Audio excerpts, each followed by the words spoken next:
Hey everyone, welcome to another top 10 video. I think this is going to be my first top 10 video where I'm not talking about MTG art, which is going to be interesting.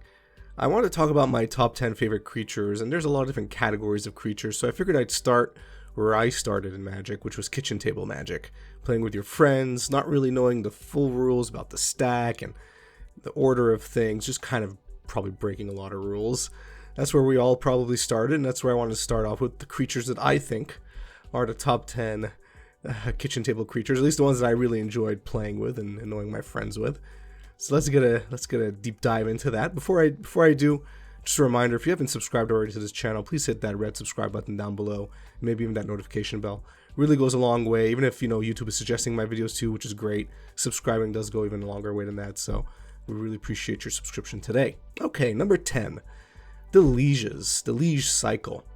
I really enjoyed playing with all of these Lieges, in particular the ones you see on the screen, although I played with all the others. There's a full cycle, full 10 of them. These are the creatures that you start dabbling with, once you played a few games with your friends. Now you want to start playing, multicolor decks and doing more fancy things, with your 8 and 9 mana spells. And eventually you're going to run into the Lieges. Lieges are pretty popular cycle in Magic, I find, especially in the more casual scene today. And I really enjoyed like Creekwood Liege in particular, creating a lot of those tokens every turn and then having like parallel lives or doubling season. I thought it was really cute doing that. Wiltleaf Liege was just great because you had a lot of decks that you could play with, a lot of small white and green creatures, and this kind of just boosted them all, which was always great. And Murkfiend Liege as well, I thought it was really fun to be able to untap all my creatures every turn and do stuff. I could attack in and I'll be worried about my friends dogpiling on me next turn. And Deathbringer Liege as well, kind of like, trying to destroy my friends' creatures. That was always a good time. So I always built some fun multicolor decks. And of course, if you could put more than one Liege in the deck, that'd be great. So yeah, really had fun with the Lieges. I definitely wanted to highlight them in my top 10 list. Number 9, so Omnath, Locus of Mana. This was such a great card. Again, another type of card I really liked. I really like doubling things or making things really big. And Omnath Locus of Mana allowed me to do just that. I built a deck around it, just, making a lot of mana every turn, not necessarily using it and saving it up to cast really large spells or really costly spells. Or sometimes just to make a really big Omnath, like a 20/20, and then somehow give it trample. And, take on my friends. And honestly, you didn't even have to have trample, because this is kitchen table Magic. A friend loses all their creatures, and then you start doing some politics, right? Kind of like in Commander. Omnath let me do that. So as long as I made it big enough, and, in casual, depending on the play group you're in, your friends usually don't play a lot of, like, destroy spells. They'll play burn spells, potentially, but not necessarily destroy or exile. So, at least in my play group, until I started playing my Omnath Locus of Mana deck, they didn't really have, destroy spells. That changed soon after. But Omnath Locus of Mana was another card I really enjoyed playing with. Coil Engine. Again, when you're playing against friends who are unsuspecting, Coil Engine is just, what do you do? What do you do with it? It's a 6/6 Death Touch lifelink. Death Touch is awesome. It's hilarious, especially when you're playing casual.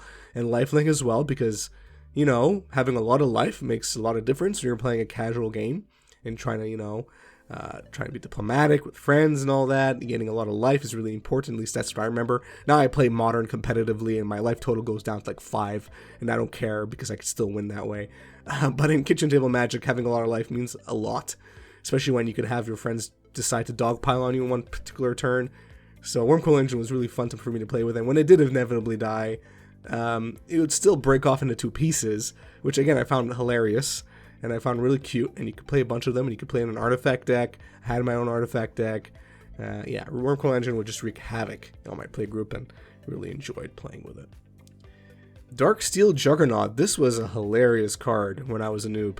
I just thought, you know what? I could build an artifact deck really easily. Artifacts are fun. I put all the artifact lands, so that made it really easy to get a lot of artifacts, permanents, making Darksteel Juggernaut really big, really early.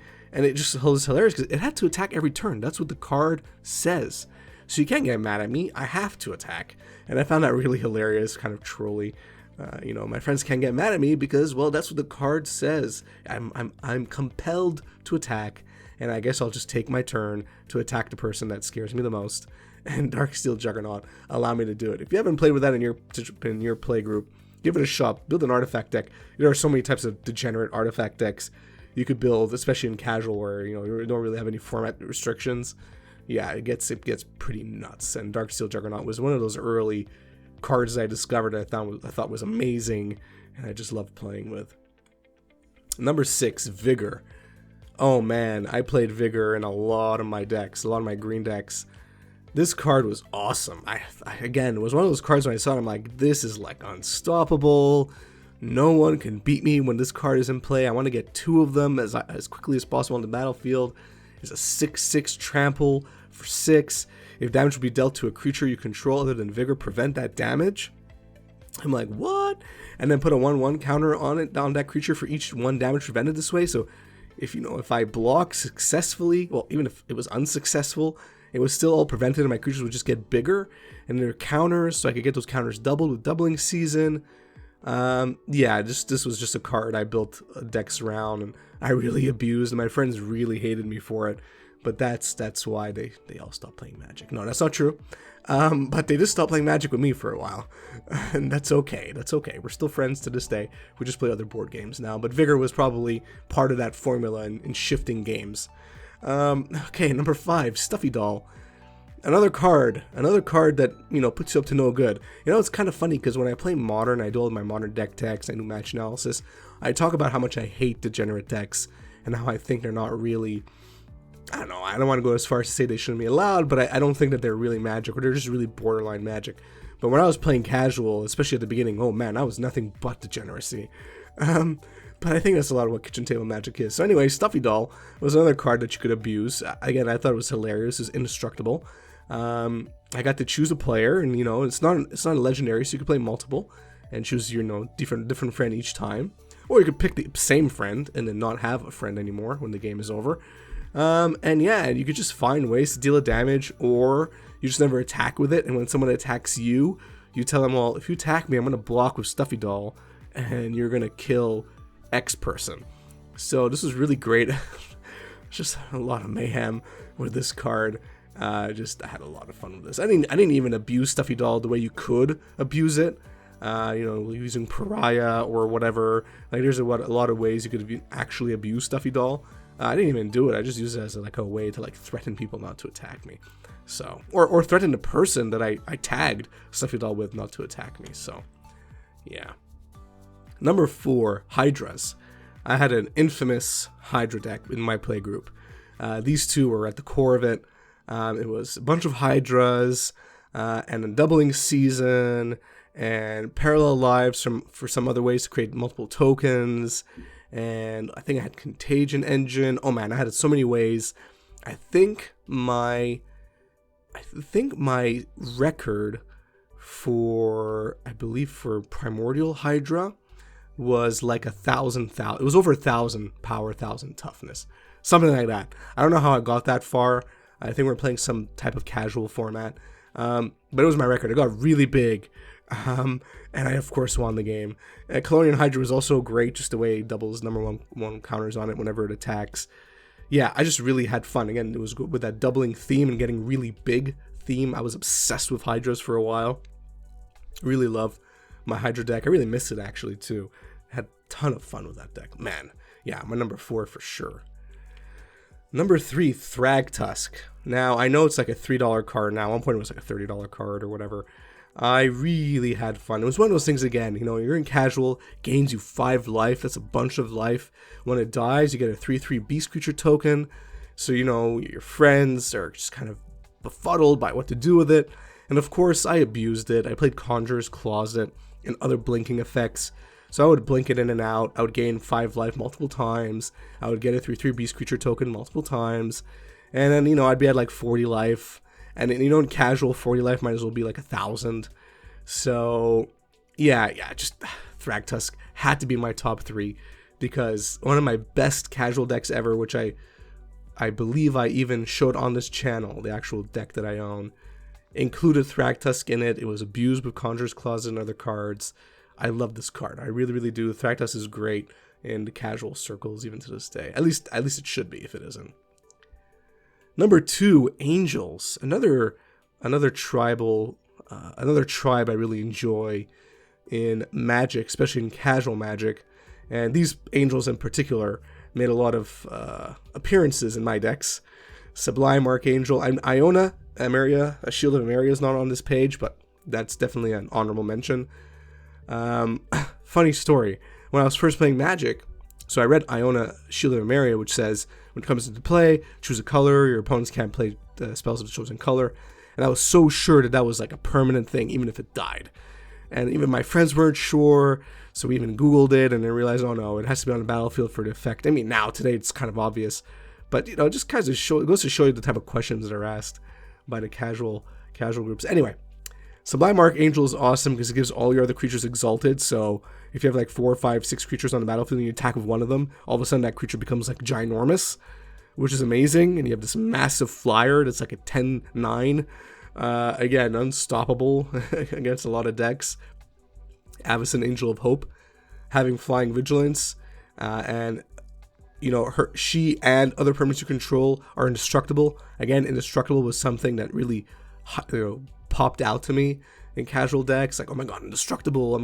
I can't lose. They can't destroy my creature. Won't die in combat. So of course, I tried to abuse this as much as possible in mono white decks, trying to get to that infamous 8 mana as quickly as possible. Yeah, Avacyn, Angel of Hope, and of course Platinum Angel, because of course, ideally, with Avacyn, Angel of Hope on the battlefield, I can't lose the game, my opponents can't win the game. Get into crazy situations where I'm at like minus 20 life or something, and I'm slowly whittling away my opponents, or like it's kind of like a standstill. I need to figure out a way to kill 2 creatures right away to make me lose. Yeah, a lot of games that went down that way, just really griefing my friends, and Platinum Angel allowed me to do that as well. Alright, number 1. It was tough. Remember, we're talking about kitchen table Magic here, and I've mentioned this in my recent Commander deck tech with dragons.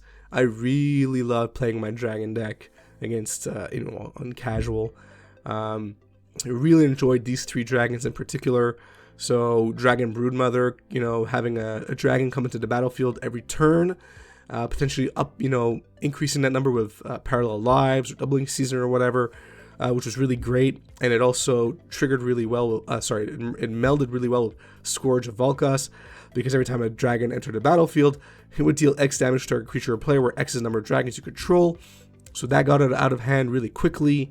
And then if you could afford Udvara Hellkite at the same time, whenever a dragon you control attacks, create a 6/6 red dragon creature token with flying. So all these 3 creatures would work really well together, and just beat out my opponents, my friends, as quickly as possible. The thing was, everything was really expensive, so I kind of had to get to that quickly. But there were ways to do it. This is casual Magic. There's always a way to cheat them in. So I think my dragons were my top creatures overall when I was playing casually, so they had to be my number 1 picks. And that's it for my first non-art related top 10. But I would love to hear from you. I know all of you that are listening to this right now have played casual kitchen table Magic at least once. So I would love to hear from you what your top 10 would be, or your top 1, your top 3, whatever it is. Let me know in the comment section down below what you think. I'm genuinely curious to see, what the different types of creatures are out there that were outside of my own play group, because I'm ignorant of it all. So I'd love to hear from you about that. And of course, let me know what you thought about my own picks. Curious to see how off I am from the rest of the Magic world. Thanks for watching. If you enjoyed this video, please give it a thumbs up. If you enjoy my content in general, please subscribe and hit that notification bell. It really goes a long way to help me out a lot. If you want to become a member here on YouTube, hit that join button, which should be in and around that subscribe button. Check out the different membership tiers and the different perks you get at each tier. I'd love to have you as part of my YouTube community officially as a member. And I think the membership tiers are pretty interesting, have some cool little features in there. So check it out. I would really appreciate your support. Follow me on Facebook, Twitter, share my content on social media, watch my content start to finish like you're doing right now. It really does go a long way, so thank you for that. Lastly, if you want to become a patron, check out the Patreon link in the description of this video. Check out the Patreon Rewards program. In a nutshell, you give me money every month. I use that money to buy a sealed product, which I open up on this channel, and then I give you back that money in the form of rares and mythics at the end of every year. The longer you're a patron, the more rares and mythics you get. basically 1 rare mythic for every month that you're a patron. And the value of those rares are anything really between $3 and $15. Some of them go even higher, as you know. So even if you average out about $5 per rare, that's $5 a month, you get your money back, but odds are you'll make more. Anyway, all that information is on Patreon. There's a video on there that explains it all. We really appreciate your support either way. Thanks, and have a good one.